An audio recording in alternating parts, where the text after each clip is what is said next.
What's up, guys? Welcome back to the channel. You guys joined me for a pretty sad video here today. As you can probably tell by the title of this video, I will be selling the C63 here. I do have a potential buyer lined up for this car, and obviously if the deal goes through, you guys will be seeing this video, but if not, you guys won't see it. But I just want to give you guys a final updated ownership impression of this car and what it's been like to live with for the past 7 to 8 months or so.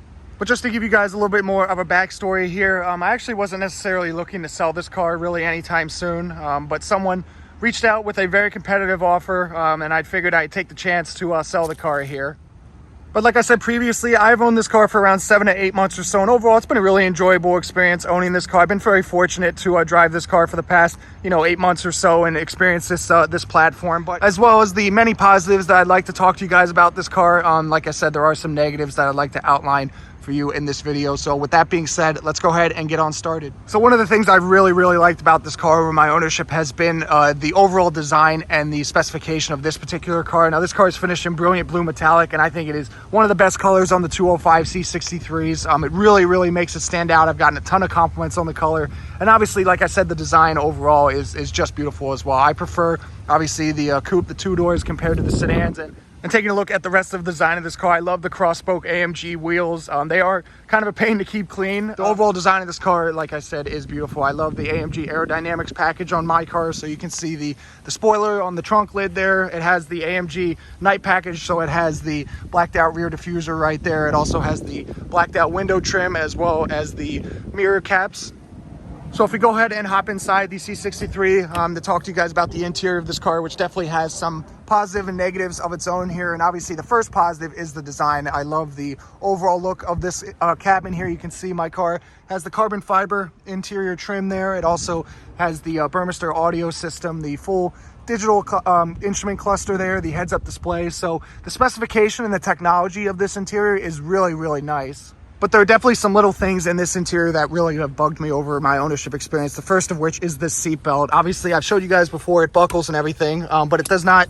It barely retracts into the B pillar, I guess you can say there. So that's been really annoying over time to have to feed that through. It just looks really sloppy. And this is a 2019 car, so this is not something that should have gone wrong in the past 4 or 5 years or so. So definitely an annoyance there. And then if we hop inside the driver's seat, I'll show you guys something else. So with the car in accessory mode, the one thing I'd like to talk to you guys about here is this whole infotainment system here now. So it is up to date. It has Apple CarPlay, it has Android Auto, it has a ton of really cool features like the AMG performance data. You can go down into the dynamic data. So it has really cool stuff like that with the animations and everything, but the actual, getting around this infotainment is a real pain. So obviously I was using the command wheel down here. This car is not a touchscreen, so you can touch anywhere and it's not going to do anything.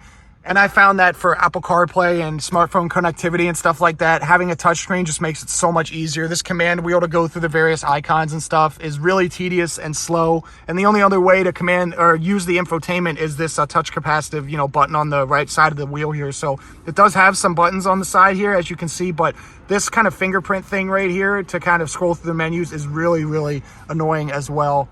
I've often found myself kind of just driving with a hand on the wheel here and then taking a turn, for example, and my finger would brush on the actual sensor there and it would bring up a different menu. So overall, the infotainment in this car is not my favorite. It's definitely not the easiest to get around, but it does have good technology. So I guess if you guys can deal with the command wheel and everything like that and the touch buttons on the steering wheel, it is a decent enough system and up to date. The other thing on this interior that I'd like to talk to you guys about is just kind of the overall build quality. So I'll go ahead and show you guys one of the most annoying features here.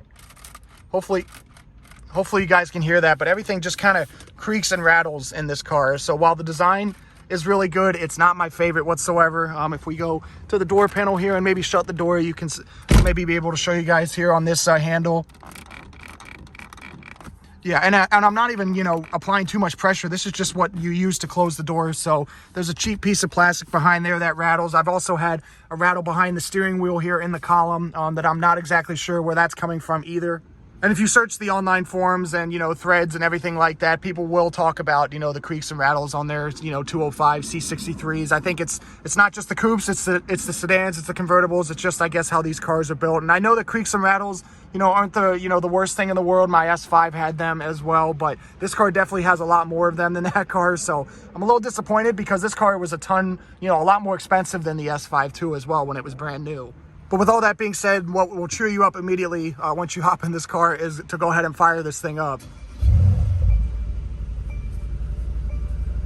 And yeah, the V8 is just amazing in this car.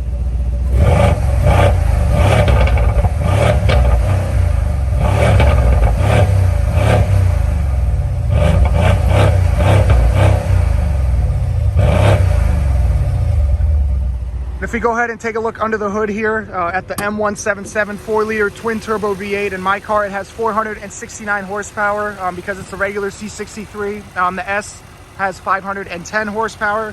I've had no reliability issues with this car over my ownership so far, and it's been a really, obviously, a great powertrain. Sounds amazing, tons of performance.